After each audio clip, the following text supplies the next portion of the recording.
28절부터 우리 36절까지 보겠습니다. 신약성경 누가복음 9장 28절부터 36절까지입니다. 제가 가지고 있는 성경책은 신약성경 106쪽입니다. 106쪽 누가복음 9장 28절부터 36절까지 봅니다.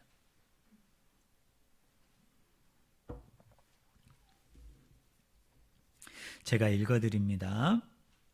누가복음 9장 28절에서 36절입니다.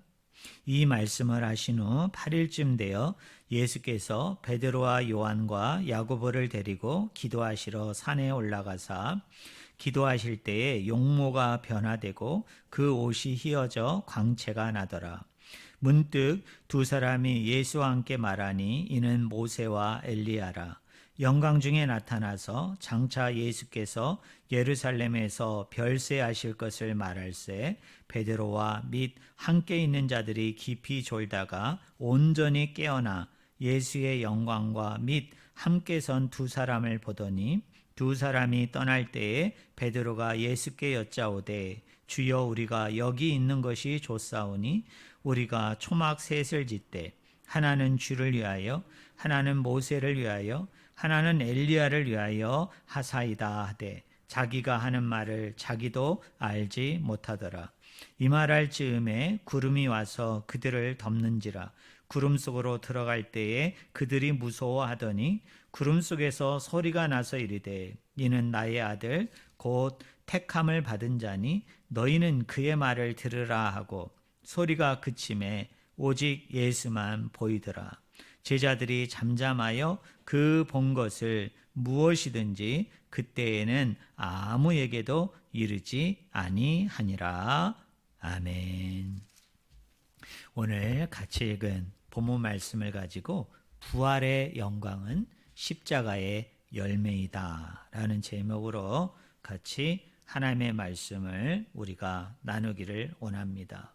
오늘 본문 말씀을 보니까 28절에 이렇게 얘기하죠. 이 말씀을 하신 후 8일쯤 되어 예수께서 베드로와 요한과 야고보를 데리고 기도하시러 산에 올라가사입니다. 예수님이 산에 올라가셨어요. 뭐하러 올라가셨습니까? 기도하러 가셨어요. 근데 이번에는 예수님이 혼자 산에 올라가지 아니하시고 누구를 데리고 가셨습니까? 예수님의 세 제자를 데리고 산을 올라갔습니다. 그 예수님의 세 제자 이름이 뭐예요? 베드로와 요한과 야고보를 데리고 올라가셨어요. 그리고 올라가서 기도할 때 어떤 일이 일어났습니까? 거기 29절에 보니까 우리 29절 한번 같이 읽어볼까요? 기도하실 때 용모가 변화되고 그 옷이 휘어져 광채가 나더라입니다. 예수님이 기도하시는데 갑자기 예수님의 모습이 바뀌신 거예요. 변화된 거예요. 그래서 후대의 사람들은 이 산을 뭐라고 얘기하느냐? 변화산이다. 이렇게 이름을 붙입니다. 왜 그래요? 예수님의 모습이 변화된 산이다. 그래서 후대의 그리스도인들이 또 후대의 이 사건과 이 이야기를 아는 사람들이 그 산에 별칭을 붙입니다. 그 산에 애칭을 붙이는데 그 산 이름을 뭐라고 붙였다고요? 변화산이다. 그래서 오늘 본문 말씀은 예수님께서 세 제자들과 함께 변화산에서 이 변화된 모습의 이야기들을 쭉 그려주고 있습니다.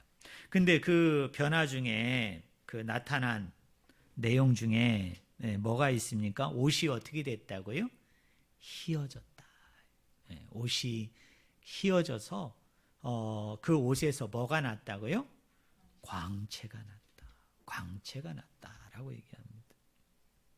근데 이 변화산의 이 이야기는 누가복음에만 나오는 게 아니고 마태복음에도 이 이야기가 나오고 마가복음에도 이 이야기가 나옵니다. 근데 사복음서 중에 유일하게 요한복음에는 이 변화산의 기적, 이 변화산의 이야기가 나오지 않아요. 근데 마태복음에 보니까 옷만 휘어진 것이 아니라, 우리 성도님들 한번 따라해 보실래요? 예수님의 얼굴이 광채가 나더라. 예수님의 얼굴이 빛이 난 거예요. 여러분, 예수님의 얼굴에 광채가 난 거예요. 그리고 얼굴에만 광채가 나고 얼굴에만 빛이 난 게 아니라 예수님이 입으신 그 옷에서 뭐가 나와요? 빛이 나오는 거예요. 여러분, 광채가 나오는 거예요. 예수님의 옷이 아주 희게 되어지는, 어떤 세탁소에서도 옷을 세탁한 것보다도 더 옷이 휘어지게 되는 일이 예수님의 몸 가운데 나타나게 되는 그 사건을 여러분 그리고 있습니다. 그런데 이 변화산의 사건이 언제 일어나게 되어졌느냐면, 아까 28절에 보니까 여러분 어떻게 시작합니까? 이 말씀을 하신 후 며칠이 지났다고요? 8일이 지났다. 이렇게 8일이 지났다. 그러면 이 말씀을 하신 후라고 이 성경 기자가 시작을 하고 있다는 얘기는, 이 변화산에서 일어난 사건 이전에 하신 말씀과 이 변화산에서 일어난 사건과 관련이 있다는 얘기일까요? 관련이 없다는 얘기일까요? 깊은 관련이 있기 때문에 성경 기자가 앞에다가 이 말을 쓰고 있겠죠. 그죠? 이 말씀을 하신 후 8일이 지난 후에 이 일이 일어났다. 그럼 우리는 1차적으로 물어야 되는 거예요. 이 변화산 사건이 일어나기 전에 그럼 예수님이 무슨 말씀을 하셨는가? 그게 바로 앞에 나오는 문단이죠. 여러분, 우리가 읽지는 않겠습니다만 마태복음 9장 18절부터 27절에 보면은 그 유명한 베드로의 신앙 고백이 나옵니다. 예수님이 물었잖아요. 사람들이 나를 누구라 하더냐. 그랬더니 19절에 보니까 어떤 사람은 예수님을 두고 세례 요한이라고 얘기하고, 어떤 사람은 엘리야라고 얘기하고, 더러는 옛 선지자 중에 한 사람이 살아났다고 얘기합니다. 그러니까 예수님이 제자들에게 물었어요. 그럼 너희는 나를 누구라고 하느냐? 너희는 나를 뭐라고 부르느냐? 그때 베드로가 유명한 신앙 고백을 하죠. 마태복음 16장 16절에서는 주는 그리스도시요 살아계신 하나님의 아들이십니다. 근데 오늘 누가복음에서는 살아계신 하나님의 아들이란 말이 쏙 빠져요. 그리고 여러분 20절에 보니까 베드로가 대답하여 이르되 뭐라고 얘기한다고요? 하나님의 그리스도이십니다. 하나님의 그리스도이십니다. 우리 기독교 기본 진리 시간에 배웠죠. 그리스도라는 말이 무슨 뜻이라고 그랬어요? 기름 붓다. 그죠? 기름을 바르다. 그런 의미를 가지고 있다고 이야기했죠. 그러니까 하나님의 그리스도이십니다. 이야기는 하나님으로 인해서 메시아로, 구주로, 구원자로, 하나님의 아들로 기름 부음 받은 분이십니다. 기름 부음을 당하신 분이십니다. 이렇게 고백을 합니다. 그러니까 하나님께서 그에게 말합니다. 이 이야기를 다른 사람에게 하지 마라.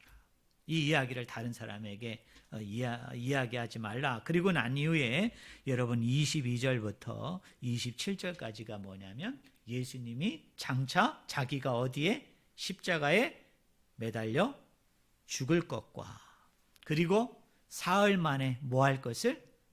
부활할 것을 예언하는 거예요. 여러분, 예고하는 거예요. 그리고 나서 28절이에요. 이 말씀은 하신 후 8일쯤 되었다라고 얘기해요. 그러면 우리는 여기서 알아야죠. 이 변화산의 사건은 뭐와 긴밀한 관계가 있다는 얘기죠. 우리 성도님들, 예수님의 십자가의 죽음과 부활의 사건과 깊은 연관이 있다는 거죠. 여러분 이해되십니까? 자, 그러면 이렇게 정리해 봅시다. 자, 예수님이 기도하실 때 얼굴에 빛이 나고 옷이 지상에 존재하는, 이 땅에 존재하는 어떤 세탁소에서 세탁한 것보다도 희게 되어지는 놀라운 일들이 예수님의 몸에 나타났어요. 그럼 이거는 지금 뭘 나타나고 있는 거예요? 여러분 한번 따라해 보실래요? 예수님의 영광. 예수님이 지금 뭘 받고 계신 거예요? 영광을 받고 계신 거예요. 예수님이 지금 영광 중에 나타난 거예요. 영광 중에 함께하고 있는 모습이에요. 그것이 하나는 얼굴이 해같이 빛나는 것으로 나타나고, 하나는 그의 옷이 이 지상에 존재하는 어떤 세탁소에서 세탁한 것보다도 그 옷이 광채가 나는 거예요. 그 옷의 희기가 말로 다할 수 없이 하나의 먼지라든지 하나의 더러운 거라든지 하나의 얼룩도 없이 정말 100% 완전한 온전한 희게 되어지는 영광의 사건이 나타나게 된 거예요. 그러면 이 예수 그리스도의 이 영광이, 예수 그리스도가 이 영광 받으심이, 예수 그리스도가 영광 중에 함께 하시고 역사하시는 이것이 어디에 나타나고 있다는 얘기입니까? 구체적인 사건 속에서는 그게 십자가의 사건이고, 그게 뭐란 얘기예요? 부활의 사건이라는 거예요. 좀 더 쉬운 얘기로 하면 예수님께서 이제 죽으실 것이고 예수님께서 3일 만에 부활하실 것인데, 그러면 예수님께서 이 십자가에 죽으실 때, 예수님께서 부활하시게 되어질 때에 예수님에게 어떤 일이 일어나게 되는가? 예수님이 하나님을 통해서 뭐가 나타나게 돼요? 영광이 나타나게 되어질 것이다. 이해되십니까? 영광 가운데 거하시는 사건이다. 이렇게 얘기해요. 제가 중고등부 시절에 이제 제가 교회를 다녔거든요. 중학교, 고등학교 때. 그러면 이렇게 수련회를 가요. 여름에 수련회를 가면은 예전에는 첫날에 밤에 꼭 하는 게 있었어요. 그게 뭐냐면 그 세계의 못이라는 그 연극을 우리 수련회에 가고 있는 사람들 중에 몇 사람을 뽑아가지고 그 세계의 못이라는 연극을 미리 막 연습을 해요. 연습을. 그리고 이제 저녁이 되어지면 전사님께서 나와서 말씀을 전하고 기도회를 인도하기 전에 특별 순서로 뭐냐면 우리들이 준비한, 몇몇의 친구들이 준비한 그 세계의 못이라는 그 연극을 이제 그 앞에서 이제 친구들에게 막 보여주는 거예요. 여러분, 그 세계의 못이 뭘까요? 예수님이 십자가에 매달려 죽을 때 이 오른손 손바닥에 박힌 긴 못하고 왼쪽에 박힌 긴 못하고 예수님의 이 양 발목에 박혔던 못이에요. 여러분, 예수님이 십자가에 죽을 때 못이 몇 개가 박혔다고요? 그 3개가 박힌 거예요. 그거를 아주 리얼하게 생생하게 한 친구가 예수님이 되고, 그 다음에 나무로 이렇게 십자가를 만들어 가지고 그 친구를 거기다가 매단 상태에서 제일 긴 대못을 가져오고 엄청난 망치를 가져와 가지고 그것을 실제로 그 손에 박히는 것처럼 그렇게 연극을 통해서 그 사람들에게 보여주는 거예요. 그리고 나서 이제 전사님이 딱 등장을 해가지고 설교를 하면서 뭐라고 얘기하겠습니까? 왜 예수님이 이 양손에 대못이 박힌 줄 아십니까? 예수님이 왜 이 발목에 왜 대못이 박힌 줄 아십니까? 여러분, 이 못을 보세요. 이 못이 얼마나 큽니까? 근데 예수님께서 이 오른손에도 왼손에도 발목에도 못이 박혀가지고는 이 십자가에서 몇 시간 동안 매달려 있었는지 아세요? 그러면서 6시간 동안 매달려 있었다는 거예요. 그러면서 그 예수님이 얼마나 그 십자가에서 우리를 위해서 고통당하시고 힘드시고 그 모든 수모와 멸시와 천대 조롱을 다 당하시면서까지 힘드셨는가를 막 전사님이 막 침을 튀어가면서 막 설교를 하면은요, 저 같은 친구들이 막 눈물을 흘리죠. 그러면서 뭐예요? 예수님이 나를 위해서 이렇게 십자가에서 말로 다할 수 없는 고통을 당하셨구나. 말로 다할 수 없는 힘든 과정들을 겪으셨구나. 얼마나 아프셨을까? 얼마나 힘드셨을까? 얼마나 그 십자가에서 말로 다 할 수 없는 그런 것들을 겪으셨을까? 우리 예수님 너무 불쌍하다. 너무 안 됐다. 나를 위해서 이렇게까지 하시다니. 그러면서 막 눈물을 흘리면서 내가 이전에 지은 죄, 오늘 생각난 죄를 막 고백을 하면서 막 달기똥 같은 눈물을 갖다가, 제가 고등학교 1학년 때 수련회 첫날 밤에 가서도 그렇게 하고, 2학년 또 여름에 수련회 첫날 밤은 늘 그랬으니까 또 그걸 가지고 막 또 회개하고, 고등학교 3학년 때 또 여름 수련회를 가가지고 제가 그렇게 눈물을 흘리면서 막 그랬단 말이에요.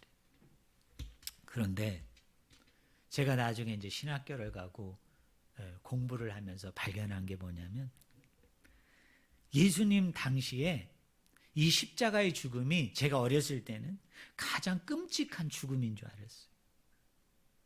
저는 이 지상에서 존재하는 처형하는 방법 중에 가장 악랄하고 가장 끔찍하고 가장 충격적인 죽음인 줄 알았는데, 제가 세계사를 연구하고 그 당시에 이런 사형시키는, 사람을 고문하고 죽이는 여러 가지 그런 방법들을 제가 연구를 해보니까, 세상에 이 십자가의 죽음보다도 말로 다할 수 없는 끔찍한 형벌의 심판의 죽음이 엄청나게 더 많았던 거예요.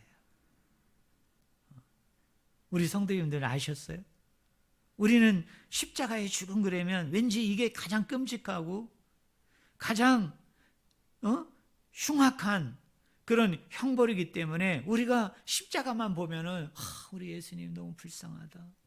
나를 위해서 저렇게 끔찍한 형벌을 당하다니, 나를 위해서 저렇게 끔찍한 죽음을 당하다니, 내가 저 십자가에 매달려 대신 내가 죽어야 되는데 내 대신 예수님이 저렇게 십자가에서 찢기시고 흘리시고 말로 다 할 수 없는 고통과 아픔을 겪으시더니, 그러면서 우리가 되게 가슴 아파하고 막 힘들어하고, 그것 때문에 막 못 견뎌하는 그런 때가 여러분이 있었잖아요. 그런데 여러분, 이 십자가의 죽음보다 더 끔찍한 죽음을 당한 사람이 너무나 많더라고요. 말로 다 할 수 없는 그런 죽음을 당한 사람들이 너무나 많더라고요. 그래서 제가 그때 알았어요. 이 십자가의 죽음이 가지고 있는 가치, 이 십자가의 죽음이 가지고 있는 큰 그 의의는, 뜻은, 중요성은 예수님이 끔찍한 죽음을 당했다는 것에 있지 않아요. 어디에 있습니까? 이 십자가의 죽음이 무슨 사건이다? 영광의 사건이다. 영광의 사건. 도리어 우리가 슬퍼하고 가슴 아파하고, 우리 예수님이 너무 불쌍하다, 너무 안 됐다, 아니 저 십자가에서 어떻게 저렇게 처절하게 죽으셨나, 너무너무 안 됐다, 이게 아니라 그 십자가를 바라볼 때마다 그 십자가는 영광의 사건이기 때문에 우리가 뭐 해야 되는 사건이에요? 기뻐하고 즐거워하고 감사하고 그 영광 받으신 그 하나님을 높여드리고 우러러보고 칭송하고 찬송해야 되는 사건임을 보여주는 것이 뭐예요? 오늘 변화산 사건이 우리에게 증거하고 있는 거예요. 그러면서 제가 어제 기독교 기본 진리 시간에 여러분에게 퀴즈를 냈잖아요. 자, 십자가의 열매가 뭐라고 그랬어요? 부활이다. 또 하나, 십자가의 열매가 뭐라고 얘기했어요? 재림이다, 이거예요. 여러분, 오늘 본문 말씀에 29절에 예수님이 기도하실 때 용모가 변화되고 그 옷이 휘어져 광채가 나더라 라고 말씀하고 있어요.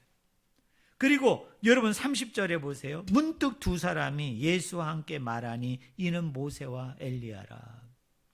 제자들이 가만히 들여다보니까 예수님의 얼굴이 해같이 빛나고 예수님의 옷이 희기가 이 지상에 존재하는 어떤 세탁소의 옷보다도 희게 되어지는 그런 영광된 모습으로 예수님이 딱 나타나셨는데, 그곳에 예수님만 있었던 게 아니라 두 사람이 같이 있었어요. 한 사람은 누구예요? 모세. 한 사람은 누굽니까? 엘리야예요. 그럼 우리 성도님들에게 제가 물어볼게요. 구약에 많은 인물들이 있는데 왜 이 변화산의 사건에 하필이면 모세하고 엘리야가 예수님과 함께하고 있을까요? 도대체 예수님과 모세와 엘리야가 어떤 공통분모가 있을까요? 공통분모가 있거든요. 자, 우리 모세를 생각해 봅시다. 여러분, 모세가 죽었어요.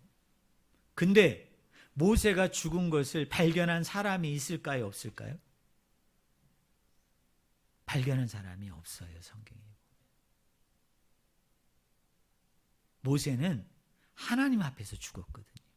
혼자 올라가서, 산에 올라가서 하나님 앞에서 죽었어요. 그리고 놀라운 건 뭐냐면 그 당시의 사람도 그렇고 후대의 사람도 그렇고 모세의 시신을 발견한 사람이 있을까요? 없을까요? 발견한 사람이 없어요. 성경에 나오는 사람들은 다 모세처럼 죽었어요. 모세도 죽고 그 사람들도 죽었어요. 근데 다른 사람과 모세의 차이점은 뭐냐면 성경에 나오는 모든 사람들은 그 시신이 발견이 돼가지고 그 시신을 묻은 뭐가 있을까요?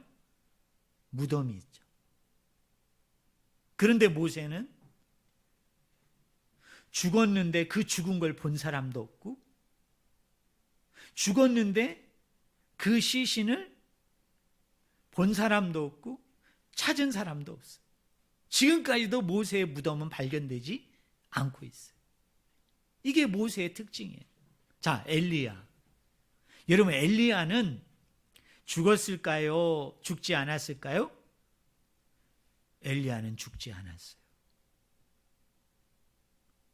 우리가 구약 성경을 보면 엘리야는 산채로 하늘나라에 올라갔어요.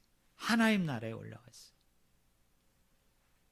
그러면 우리 예수님을 봐요. 우리 예수님은 지금 예고하고 있어요. 예언하고 있어요. 뭐라고 예언하고 있어요? 나는 십자가에 죽을 것이지만은 그 죽음으로 끝나지 않고 며칠 만에, 사흘 만에 뭐 하리라? 살아나리라. 그러니까 죽었다가 살아났고 또 죽지 아니하고 산 상태로, 부활한 상태로 하나님 나라에 올라간 그 점에 있어서는 예수 그리스도와 모세와 엘리야가 뭐 한 거예요? 공통분모에 있는 거예요. 그런데 여러분, 거기 말씀을 보세요. 32절을 보세요. 32절. 우리 32절 한번 같이 읽어봅시다. 베드로와 및 함께 있는 자들이 깊이 졸다가 온전히 깨어나 예수의 영광과 함께 선 누구를 보더니? 두 사람을 보더니 라고 얘기합니다. 근데 마태복음에 보면은, 마가복음에 보면은 이 모세와 엘리야의 얼굴도 뭐가 나느냐면 광채가 나요. 빛이 나요. 그 모세와 엘리야도 지금 뭐한 중에 있어요? 영광 중에 있어요. 예수님도 지금 영광 중에 있어요. 근데 이 영광은 모세도 마찬가지고 엘리야도 마찬가지고 예수님도 마찬가지고 뭡니까? 죽음과 부활이라는 공통 분모 속에서 그 영광이 나타나는 거예요. 그 영광의 모습이 여러분 그려지고 있는 거예요. 이것이 뭐예요? 이게 부활의 영광이에요. 그런데 부활의 영광만 있느냐? 우리 거기 본문 말씀을 한번 같이 읽어봅시다. 26절 한번 읽어봅시다. 26절. 우리 앞에 부분인데요. 9장 26절 한번 같이 읽겠습니다. 준비 시작. 누구든지 나와 내 말을 부끄러워하면 인자도 자기와 아버지와 거룩한 천사들의 영광으로 올 때에 그 사람을 뭐하리라? 부끄러워하리라. 이거는 부활을 얘기하는 걸까요? 재림을 얘기하는 걸까요? 재림을 얘기하죠. 재림도 무슨 사건이다? 영광의 사건이다 라고 얘기해요.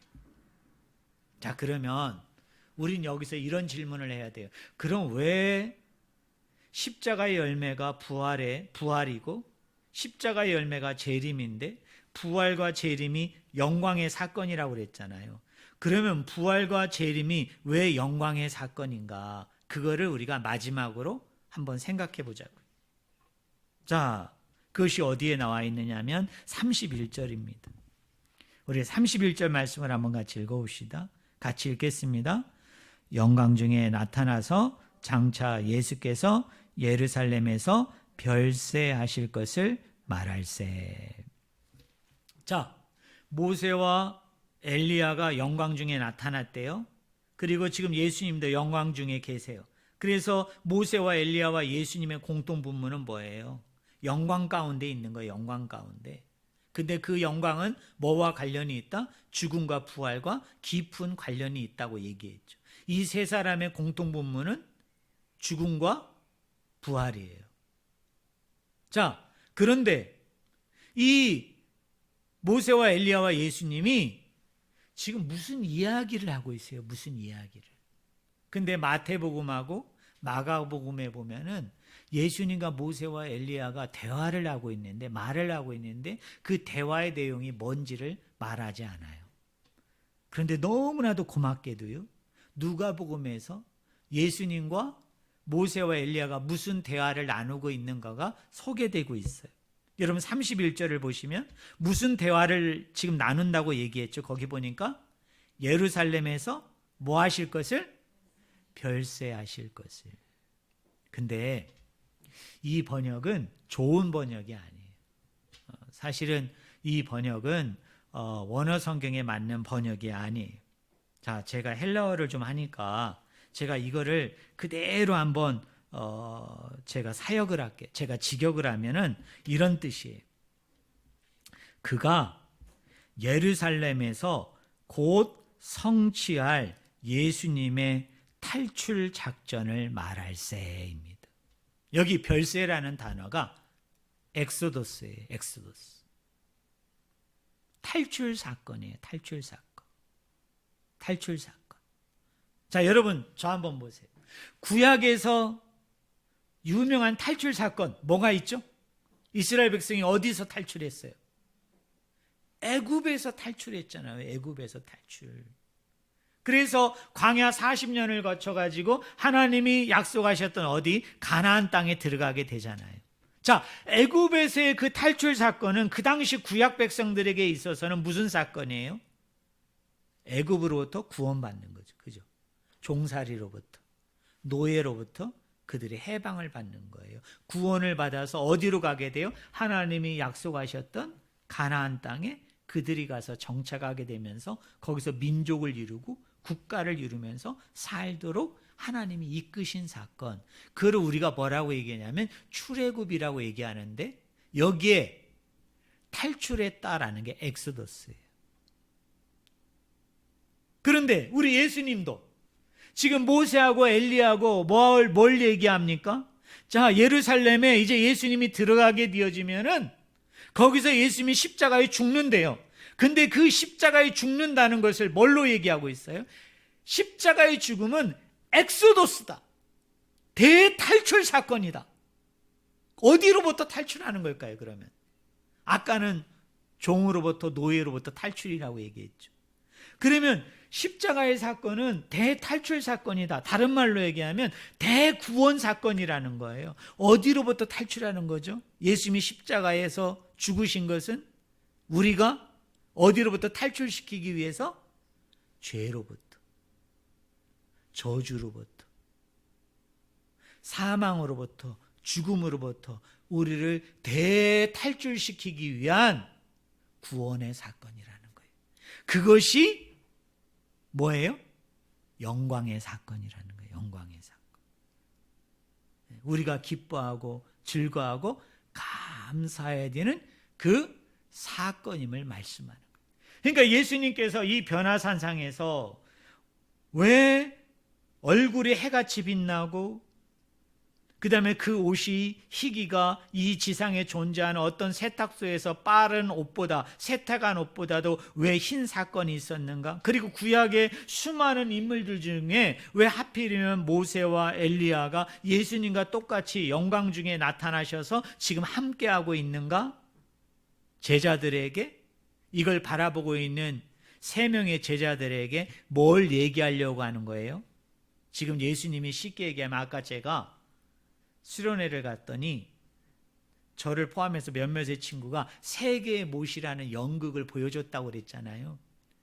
그 전사님이 의도적으로 그 연극을 먼저 보여준 거잖아요. 자기가 뭐 하기 위해서. 그 십자가의 의미를, 그죠? 십자가의 내용을 연극을 통해서 먼저 보여주고 난 후에 그걸 기반으로 설교를 해가지고 그 친구들에게 회개하라고, 돌이키라고. 너희를 위해서 죽었으니까, 야, 너희를 위해서 이렇게 못에 박혔으니까 사실은 니네가 이 십자가에 못 박혀야 되는데 봐, 예수님이 못 박혔잖아. 그거를 지금 실제화 시켜가지고 연극으로 그거를 갖다가 보여줌을 통해서 그곳에 앉아있는 학생들을 깨닫게 하기 위함이잖아요. 이 변화산 사건도 똑같은 거예요. 왜 예수님께서 십자가에 죽으시고 부활하실 것을 예언하시고 난 이후에 3명의 제자들을 변화산에 올라가셔서 하필이면 얼굴에 해같이 빛나고 자신의 옷이 희게 만들어지고, 그리고 구약에 여러 인물들이 있었는데 왜 하필이면 모세와 엘리야를 불러서 같이 영광 중에 있는 이것을 이 사람들에게 이렇게 보여주는 거예요? 왜 이 사람들에게 연극처럼 왜 예수님이 이렇게 연출하고 계신 거죠? 하나님이 왜 이렇게 연출하고 있는 거죠? 제자들로 하여금 뭘 깨닫게 하고자 함이에요? 십자가 사건이 열매가 뭐다? 부활이고, 십자가 사건의 열매가 재림인데, 그 부활과 재림이 왜 영광의 사건이냐? 이 부활과 재림은 대탈출 사건의 뭐예요? 결말이라는 거예요. 대탈출 사건의 절정이죠. 무슨 탈출이에요? 죄로부터의 해방, 죄로부터의 자유, 죄로부터의 구원이 궁극적으로 완성이 되고 성취되어지는 것이 1차적으로는 어디에서 완성이 되고? 부활 사건을 통해서 완성이 되고, 최종적으로 이것이 완성이 되고 성취되는 것은 어디에서 이루어진다?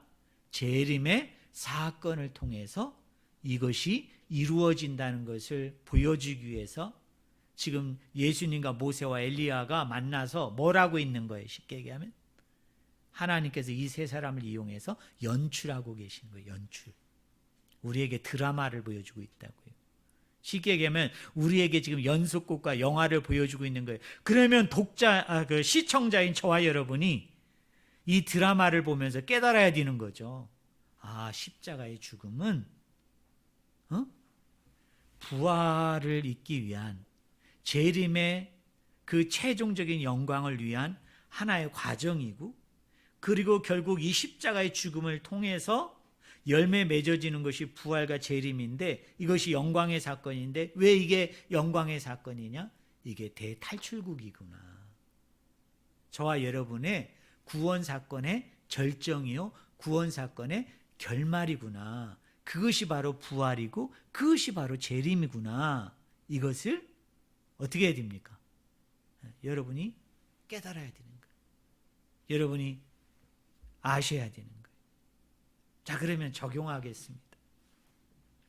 자, 그러면 부활과 재림이 영광의 사건이고 그것이 십자가의 열매이고 또 재림도 십자가의 열매인데, 자, 그러면 오늘 우리 성도들이 내가 그 부활의 영광에 참여해야 돼요. 그 부활의 영광 가운데 우리가 나아가야 되잖아요. 그 부활이 나의 부활이 돼야 되는 거예요. 나와 관계된 부활이 되려면 우리가 뭘 통과해야 되죠? 십자가의 고난을 통과해야 돼요. 고난 없는 부활은 없는 거예요. 고난 없는 재림의 영광은 없는 거예요. 그래서 우리가 읽지는 않겠습니다만은 여러분 빌립보서 3장 10절에 보면 이런 말이 있어요. 내가 그리스도와 그 부활의 권능과 그 고난의 참여함을 알고자 하여 그의 죽으심을 본받아. 그러니까 우리 성도님들이 그리스도의 고난에 동참하고 참여하는 이유는 부활의 영광이 있고 재림의 영광이 있다는 것을, 그 열매로 그것이 준비되어 있다는 것을 우리가 알기 때문에 그리스도의 고난에 동참하고 참여하는 거거든요. 좀 어렵지만 이것까지만 얘기하고 설교를 마칠게요. 여러분, 내가 그리스도의 고난에 참여한다는 게 뭘까요? 아까 제가 중고등부 때 있었던 것처럼 내가 그리스도의 고난에 참여한다는 게 어디 선교지에 가가지고 여러분 예수님 전하다가 어떤 사람이 에 의해서 내가 목베임을 당하는 게 여러분 그리스도의 고난에 참여하는 걸까요? 아니면 여러분이 불신 가정에서 교회 다니고 예수님 믿으니까 남편이 여러분을 핍박하고 주변에 있는 사람들이 여러분을 핍박하는 게 내가 그리스도의 고난에 여러분 동참하고 참여하는 것일까요? 자, 부활을 염두에 두고 여러분 생각해 봐요. 부활을 염두에 두고 내가 십자가의 고난에 동참한다는 의미가 뭘까요? 내가 부활을 기대하는 사람으로서, 부활을 소망하는 사람으로서 내가 이 십자가의 고난에 참여한다는 게 뭘까요? 이 십자가의 고난에 동참한다는 게 뭘까요? 오늘날의 시대는 로마 시대처럼 예수님을 믿는다는 이유 때문에 우리가 옥에 갇히질 않아요. 우리가 고문을 당하지도 않고 우리가 십자가의 형틀과 같은 곳에 우리가 매달려서 죽지도 않는단 말이에요. 우리나라는 종교 자유국가잖아요. 어떤 종교를 선택하든 그것 때문에 막 핍박하고 박해하고 죽이지 않는단 말이에요.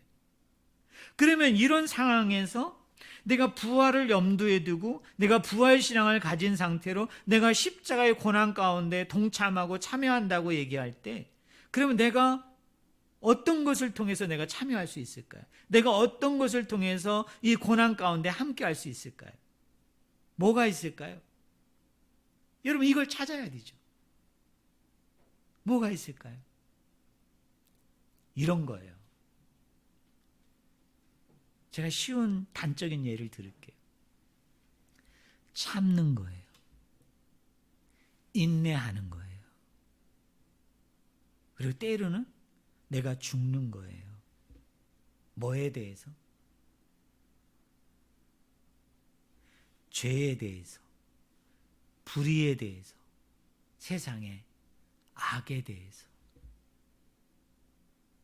인내하고 참고 죽는 거예요. 근데 그게 때로는 뭐죠? 손해가 될 수도 있어요. 그걸로 인해서 내가 불리할 수도 있어요. 때로는 그것에 의해서 내가 망할 수도 있어요. 잘못될 수도 있어요. 그럼에도 불구하고 그 죄에 대해서 내가 참는 거예요. 그 죄에 대해서 내가 인내하는 거예요. 때로는 그 죄에 대해서 내가 죽어요. 지금 내가 당장 손해보고 지금 내가 당장 망할 것 같고 내가 이 죄와 타협하지 아니하면, 이 불의와 타협하지 아니하면, 이 악과 적당히 내가 교류하지 아니하면 내가 지금 당장 손해보고 뭔가를 까먹고 내가 당장 지금 망할 것 같아. 지금 내가 당장 죽을 것 같아. 근데도 내가 인내하고 참고 죽는 이유는 왜 그런가요? 부활이 있기 때문에 그렇죠. 내가 죽어도 살 것이기 때문에. 또 뭡니까? 내가 이 죄와 악에 대해서 지금 진다 할지라도 정말 부활이 있다면 그 부활은 뭐예요? 승리잖아요. 최종적으로 이기는 거잖아요.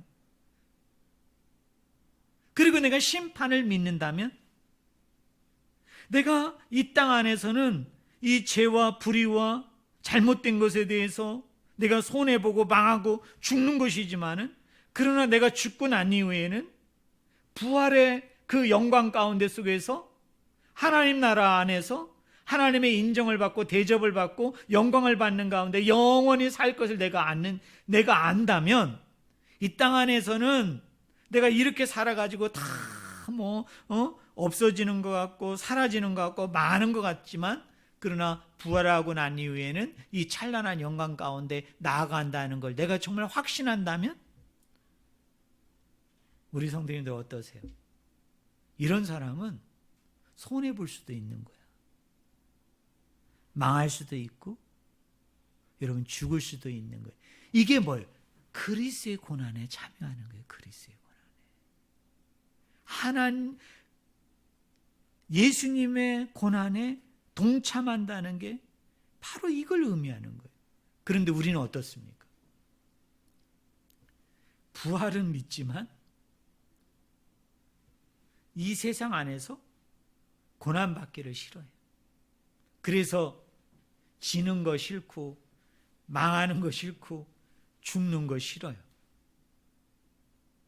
그러면 이게 뭔지 아세요? 이거야말로 사이비예요. 여러분, 십자가 없는 신앙은 사이비 신앙이에요. 십자가가 없는 교회는 사이비 교회예요. 십자가가 없는 믿음은 그건 가짜 믿음이에요. 잘못된 믿음이에요. 병든 믿음이에요. 왜 그래요? 정말 십자가가 있을 때 그 십자가를 통과해야만 그 뒤에 뭐가 있어요? 부활의 영광이 있는 거예요. 그 부활은 불의에 대해서, 잘못에 대해서, 이 세상의 악한 것에 대한 최종적인 승리이거든요. 내가 승리하는 게 아니라 마지막 때에 하나님으로 인해서 이루어지는 승리라는 것을 내가 정말 믿는다면 여러분 이 세상 안에서 죄에 대해서, 불의에 대해서, 잘못된 것에 대해서 나는 어떻게 할 수 있어요? 내가 그 십자의 고난을 내가 달갑게 받겠죠. 너무 의미심장하고 무거운 얘기를 해서 죄송한데 이게 바로 십자가의 열매로서의 부활이고 십자가의 열매로서의 뭐예요? 재림의 영광이에요. 사랑하는 성도 여러분, 많은 분들은 부활을 뭐라고 생각합니까? 그냥 예수님 잘 믿고 죽으면 천국에서 내가 영원히 살고 내가 천국에서 복락을 누리면서 사는 거. 그래서 죽었다가 살아나는 것만 부활이라고 여기는데 그 부활도 있지만 우리가 믿어야 되는 부활, 우리가 추구해야 되는 부활, 우리가 쫓아야 되는 부활은 뭐냐? 고난 없는 부활은 없어요. 십자가 없는 부활은 없다는 거예요. 그러면 십자가의 고난에 우리 성도님들이 참여하고 동참해야 되는데 제가 결론적으로 얘기합니다. 십자가의 고난과 십자가의 고통 가운데 내가 참여한다는 건 죄와 싸우는 거예요. 불의와 싸우는 거예요. 이 세상의 악과 싸우는데 여러분 이 싸움에서 내가 질 수도 있어요. 손해볼 수도 있어요. 내가 망할 수도 있어요. 내가 죽을 수도 있다고 이것과 싸우다가 내가 쫄딱 부도날 수도 있어요. 물론 여러분 반대도 있죠. 잘 될 수도 있어요. 그렇지만 그 반대도 있는 거예요. 그러나 우리 성도님들은 부활신앙이라는 게 뭐냐면 부활이라는 것이 있기 때문에 나는 손해봐도 좋고 죽어도 좋고 망해도 좋고 뭐해도 좋다. 그래서 나는 죄와 타협하지 않고 불의와 타협하지 않고 이 세상의 악과 타협하지 않고 나는 이 십자가의 길을 묵묵히 걸어간다. 이게 진짜 신앙이에요. 이게 여러분 진짜 믿음이에요. 여러분 이 예배가 끝나고 여러분 한번 묵상해 보세요. 나는 정말 부활을 믿는 사람인가? 나는 정말 부활신앙을 가진 사람인가? 좀 심한 말이지만 나는 사이비 신앙, 사이비 믿음, 거짓된 신앙, 거짓된 믿음, 잘못된 신앙, 잘못된 믿음을 가진 사람은 아닌가? 고난 없는 영광만 생각하고 십자가가 없는 부활만, 그리고 고난과 죽음과 십자가가 없는 복만을 쫓는 그런 나약한 그리스도인은 아닌가? 정말 내가 부활을 믿는다면, 그 부활에 찬란한 영광이 있다는 걸 내가 믿는다면 불의와 죄와 어떤 것과도 타협하지 않고 나는 이 십자가의 길을 걸어가겠노라. 왜? 다 이른다 할지라도 마지막 최종적인 부활에서 하나님이 다 채워줄 것이니까, 이기게 해주실 것이니까, 영광 가운데 나를 살려주실 것이니까. 이 세상 안에서의 삶은 유한한 거고 잠시 잠깐이고 부활의 영광 가운데 영원한 삶이 있는 것이기 때문에 잠시 잠깐 손해를 봐도, 잠시 잠깐 망하더라도, 잠시 잠깐 죽어도 나는 이 부활에 투자하리라. 나는 이 부활 가운데 나아가리라. 나는 이 부활 가운데 속에서 살아가리라. 이렇게 고백하고 간증하고 선포하는 우리 모든 성도님들 한 분 한 분이 다 되기를 주의 이름으로 간절히 축원을 드립니다. 기도하겠습니다.